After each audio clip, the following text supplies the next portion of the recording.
video number 3 of the killer dowel pin Carnage on my 12 valve, and went ahead and cleaned up all the stuff up there, took off the plastic cowl there, took out the 2 rubber grommets so the push rods can go all the way up through. Now we're going to remove the rocker arm assembly and pull out the push rods and put hose clamps around all of our lifters, and the cam should be able to come right on out. So let's go ahead and do that. Alrighty guys, we got the push rods out, got all the rockers off.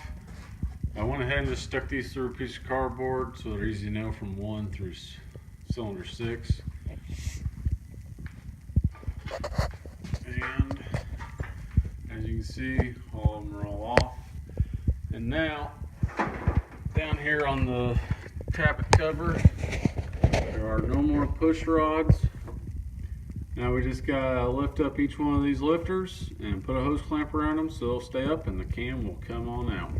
Alrighty guys, got all the lifters tied up. If you look right there, we put hose clamps around all the lifters and we pulled them up all the way so they can't fall down.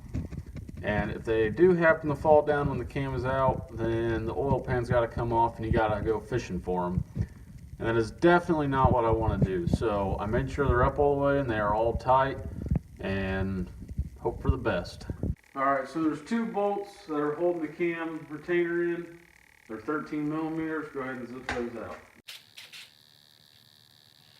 And don't drop those because these will also end up in your oil pan.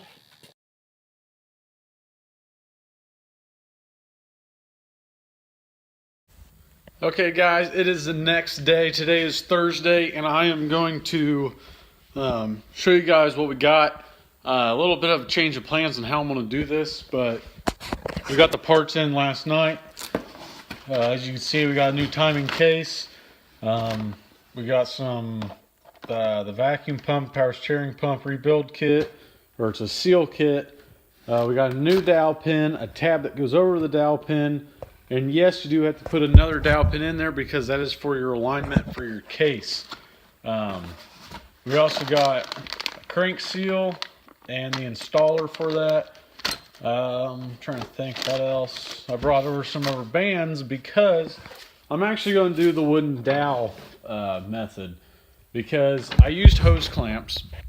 I don't know if I'll put it in the video or not, but yesterday when I was recording, I showed putting on the hose clamps, and it's a great idea. I'm still going to do that as a safety precaution, but the problem is trying to tighten them. They kept spinning around and you could never get on them, and I couldn't get them down all the way on the lifter, so whenever I tighten them, the lifter would still fall down a little bit, and I could pull the cam out, but it would only come out like a quarter way, and I thought it was getting caught on those lifters, but it might have actually just been getting caught on the journals trying to line those up. So anyway, we got all those parts, which is good. And I also, like I said, I'm taking off the fuel preheater and the stock lift pump. So I got a fuel pump block off plate. It's a Mr. gasket, and the part number is 1516. I bought this at O'Reilly's. It was like $4. It comes with a metal cover where your lift pump goes, and it has a gasket.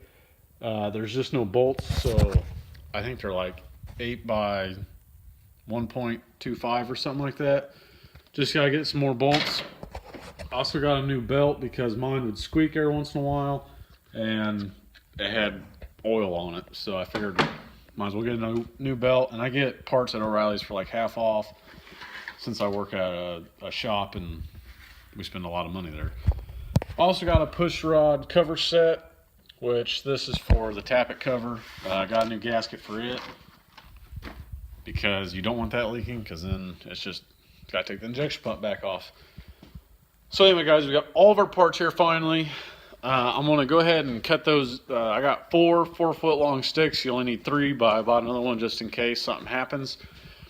I'm going to go ahead and cut those in 1-foot sections and bevel the end of one end of them. I'm going to bevel it so it'll go down in that lifter, and I'll just give it a little tap with a hammer, pull it all the way up, and rubber band the 2 on 1 cylinder together. So I'll go ahead and show you how to do that. Alrighty guys, hopefully you can hear me. I got the salamander running. Now I cut up 12 of these, 12 inches long, so 1 foot. You need 12 of them because you got 12 lifters on your truck. Now what we're going to do is grind down one of these ends, probably this end because it's cleaner. We're going to grind these down kind of into a bevel shape, and I'll show you what that looks like when we're done here. Alrighty guys, as you can see here, that's what it should look like when you're done. A little bit of a bevel on there, and that'll help it slide down the lift a little easier. Now like I said, this is my first time doing this, so I'm not saying I'm right yet, but let's see what happens. Alrighty guys, as you can see, we got all of our wooden dowels in there. Just act like they're your lifter, put them right through the lifter hole. And then down here, they'll just slide right on top of your lifters, or right into them. That's why you bevel them, so they'll slide in, because a 1/2 inch is too big and 3/8 is too small. Or not a 1/2 inch is too big, that's why you got beveled. Anyway, slide that all in. I just gotta tap them all down a little bit, and then hopefully it'll work. Alrighty, we have these all tapped in here now, and as you can see, you can pull it up and down and it'll stay there. And this one, these two are on the same cylinder, so what you do, you're going to pull these both up and you're going to wrap a rubber band around them to keep them from falling down. Now I'm going to leave these hose clamps on here just for a safety in case one of these do happen to fall, which they're actually really tight. I was kind of skeptical doing this the first time because I was like, oh, them things are going to fall out, you know. But they actually go in nice and easy. Or not really easy, but you definitely got to give them a couple taps, and they're pretty secure. So I do trust this method, and I'm not even going to worry about it. So we're going to go ahead and pull these all up if they do come up anymore, and wrap a rubber band around them. Alrighty, they're all rubber band up now. Time to pull out the cam for the second attempt. I attempted this yesterday, but I was a little skeptical because some of the lifters weren't up all the way, and I thought the cam was hitting them, so let's try this again. Alright, attempt number 2 of trying to pull the cam out. Now it's going to be a little hard since you just have a gear on the end. You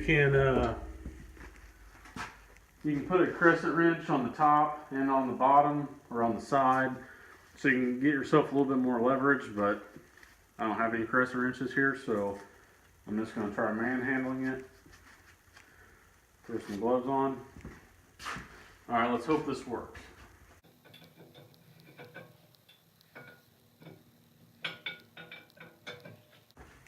Okay, this is definitely harder than what you would think it is.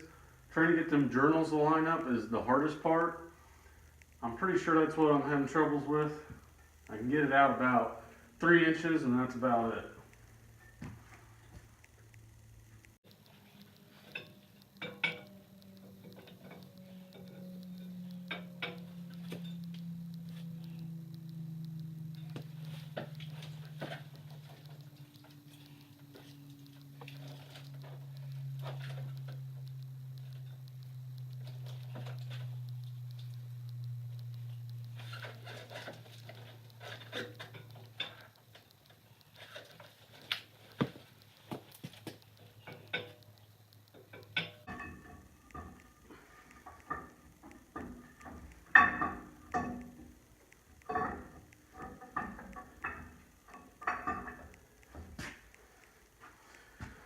And there she is.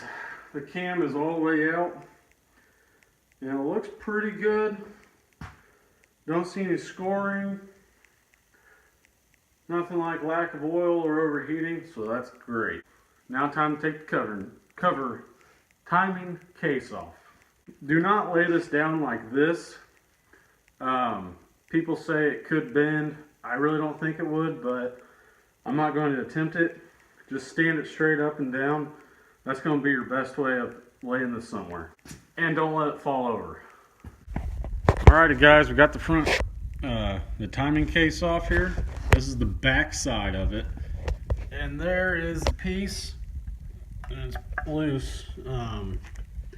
Now this is where injection pump bolts to. And this is where your timing plug is at for whenever you want to get your motor at top dead center. In case some of you guys didn't know that, this is where your vacuum pump is, injection pump. Your timing plug is right below that. Now I'm going to take out these studs because my new cover did not come with them. This is the front side. As you can see, it's broke. Now there are 5 bolts that hold this cover on, and that's it. There's right here, here, here, the one right below your killer dowel pin, which is there, and then right here. That's the only 5 that hold this on, plus your oil pan bolts, which are 6 down here, and that's it. Now make sure when you put this back together, clean this all off really well also before you do that. These are your oil pump gears. You know, make sure while you got all this off, everything else looks good.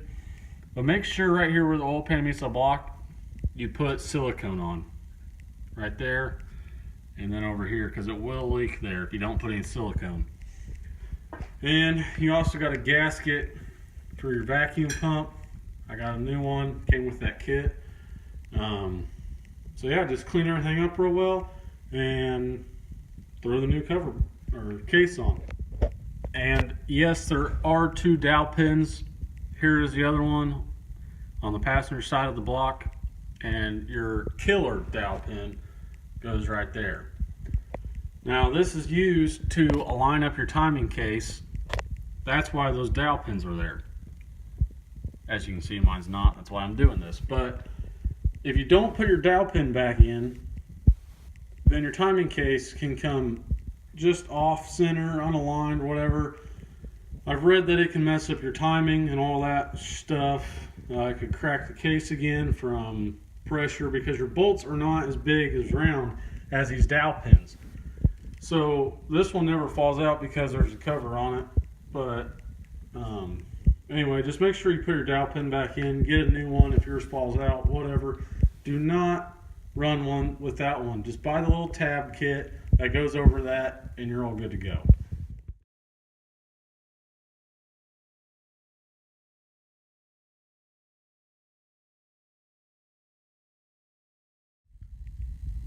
Well guys, as you can see, we got the new front timing case on. Got the bottom bolts in. It's silicone. All I have was red silicone. I know I should have used gray, or black. Got the tab over the dowel pin. Yes, there is a new dowel pin back in there. This is where I'm ending tonight. I was hoping to have the cam in, but I don't have any assembly lube or a torque wrench to torque any of these bolts down.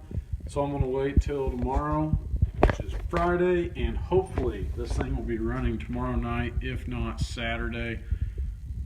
But looks good, and got a lot of parts to throw back on.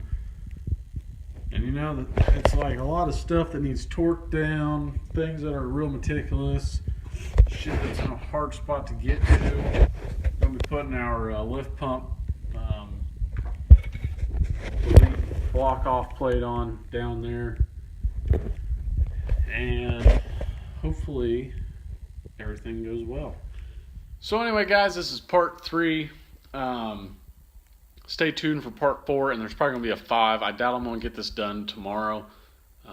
This is at our renter's house, and we just don't rent out this garage, but useless information. But anyway, I don't want to be out here too late, so thanks for watching. Please like, comment, and subscribe if you haven't already. Hopefully some of you guys find these videos informative, and I know there's a lot of videos on how to do these front timing cases and all that, but you know, maybe there's something that someone left out that I added in, or there's a lot of stuff that I leave out that probably other people have. But anyway, thanks for watching, and stay tuned for the next 2 videos of this. Maybe 1, but probably 2 videos, and I'll see you in the next video.